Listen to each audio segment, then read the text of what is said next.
একটি অন্ধকার ঘরে, যেখান থেকে আমি বুঝতেও পারতাম না বাইরে কি দিন না রাত। আমাকে বলা হতো না আমাকে কোথায় আটকে রাখা হয়েছে, আমাকে বলা হতো না আজকে কয় তারিখ। আমি যখন নামাজ পড়ার জন্য সময়টাও জানতে চাইতাম, সেই সময়টা আমাকে বলা হতো না।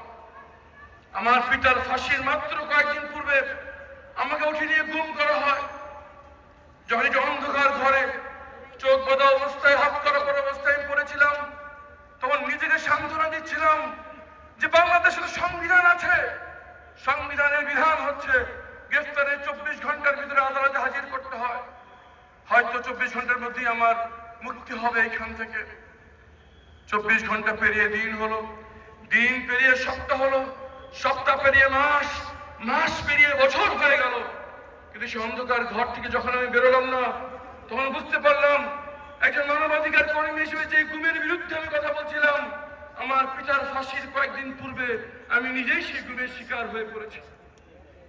আমার পিতার ইচ্ছা ছিল ওনার জানাজা নামাজটা যেন আমি পড়াই। যারা আমাকে বন্দি করে গেছিল তাদেরকে আমি আকুতি মিনতি করে বলতাম যে মেনে নিলাম, আমাকে এখান থেকে ছাড়বেন না, মেনে নিলাম, পরিবারের সাথে যোগাযোগ করতে দিবেন না, কিন্তু সন্তান হিসেবে কি এতটুকু জানার অধিকার আমার নাই? যেই পিতাকে আমি ফাঁসির সামনে রেখে এসেছি, ওনার কি হলো? ওনার জানাজা নামাজটা কে পড়ালো? ওনার দাফনটা কোথায় হলো? আর ফাঁসির আগে পরিবারের সাথে শেষ সাক্ষাতে আমার শ্রদ্ধেয় পিতা আমার জন্য কি ওসিয়ত করে গেলেন, সন্তান হিসেবে এতটুকু জানার অধিকার আমার নাই? উত্তরাষ্ট্র উপরের নির্দেশ কিছুই বলা যাবে না। আমি ধরেই নিয়েছিলাম সে অন্ধকারে ঘরেই আমার মৃত্যু হচ্ছে। যখনই রাত হতো তখন চিন্তা করতাম হয়তো আজকে রাত ওরা আমাকে হত্যা করতে পারে, হয়তো আমাকে তওবা করার সময়টুকু তারা দেবে না। এই জন্য যখনই রাত হতো তখনই তওবা করে তৈরি থাকতাম এবং আল্লাহকে বলতাম আমি তওবা অবস্থায় আছি, যদি আমাকে আজকে রাত ওরা হত্যা করে, এই তওবার বদলে আল্লাহ তুমি আমাকে ক্ষমা করে দিও। যে রাতে তারা আমাকে টেনে নিচ্ছে সেই ঘর থেকে বের করছিল, আমি মনে করেছিলাম যে আমাকে হত্যা করা হচ্ছে। আমি সূরা ইয়াসিন পড়া শুরু করলাম যাতে মৃত্যুটা সহজ হয়, কিন্তু পরে জানতে পারলাম আমাদের দামাল ছেলেরা, আমাদের বাচ্চা ছেলে মেয়েরা জীবন দিয়ে বাংলাদেশের মাটি থেকে ফ্যাসিবাদকে বিতাড়িত করে দিয়েছেন। এই জন্য আমি ফিরের সামনে গেছি।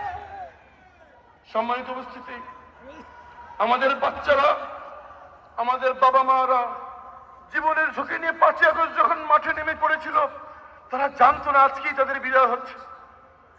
তারা মোবাইল লক স্ক্রিনে তাদের নাম, ঠিকানা, ব্লাড গ্রুপ লিখে এই জন্য নেমেছিল যে হয় দাবি আদায় হবে, নাহলে তারা মৃত্যুবরণ করবে।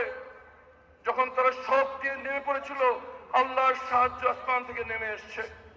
সম্মানিত ভাইয়ের আমার, এতগুলো মায়ের বুক খালি হয়ে, এতগুলো বাচ্চা ছেলেমেয়ের চোখ হারানো, হাত হারানো, পায়ের পা হারানোর বিনিময়ে আমরা যে দ্বিতীয় স্বাধীনতা পেয়েছি, তা শুধুমাত্র একটি ভোটের জন্য নয়, তারা চেয়েছে একটি নতুন বাংলাদেশ। বাংলাদেশ মানুষ হাঁপিয়ে উঠেছে পুরনো রাজনীতিতে, তারা হাঁপিয়ে উঠেছে পেশি শক্তির প্রভাব, তারা হাঁপিয়ে উঠেছে কালো টাকার প্রভাবে, তারা হাঁপিয়ে উঠেছে দুর্বৃত্তদের রাজনৈতিক ক্ষমতায়নে। তারা দেখতে চায় নতুন নেতৃত্ব।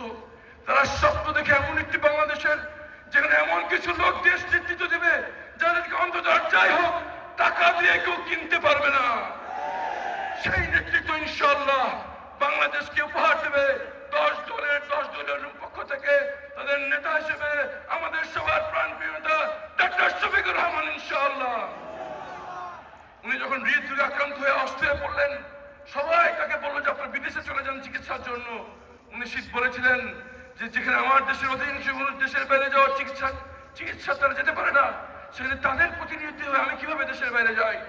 উনি জীবনের ঝুঁকি নিয়ে হলেও বাংলাদেশে চিকিৎসা করিয়েছেন। ভাইয়ের আমার, এরকমই নেতা আমরা চাই। তারা সবসময় সর্বাবস্থায় দেশের সামনে থাকবে, তারা নির্ভয় বলবে হয় মাতৃভূমি না হয় মৃত্যু ইনশাআল্লাহ। ভাইয়ের আমার, ফ্যাসিবাদের কিছু মাথা পালিয়েছে শুধু, কিন্তু প্রশাসনের রন্ধে রন্ধে এখনো ফ্যাসিবাদের অঙ্গ প্রত্যঙ্গ ঘাপটি মেরে বসে আছে। দেশ নিয়ে গভীর ষড়যন্ত্র হচ্ছে। কিন্তু বাংলাদেশের মানুষ বারবার দেখিয়েছে, যখন ছাত্র জনতা মাঠে নেমে আসে তখন পর্বত সমান শক্তিও বিলীন হয়ে যায়।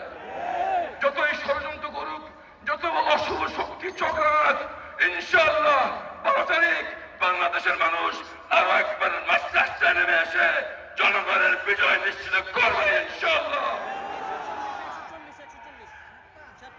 ভাই আমার, যে 5 আগস্ট আমরা সবাই মাঠে নেমে এসেছিলাম, যেভাবে আপনাদের সন্তানেরা মাঠে নেমে এসেছিল, যেভাবে পিতা মাতারা সকল কিছু ছেড়ে মাঠে নেমে এসেছিল, সময় এসছে আরো একবার সকল ভেদাভেদ ভুলে কাঁধে কাঁধ হাতে হাত মিলিয়ে নতুন বাংলাদেশের জন্য আরো একবার রাস্তায় নেমে পড়া। সেই রাস্তায় নেমে আসার দিন হচ্ছে 12 ফেব্রুয়ারি।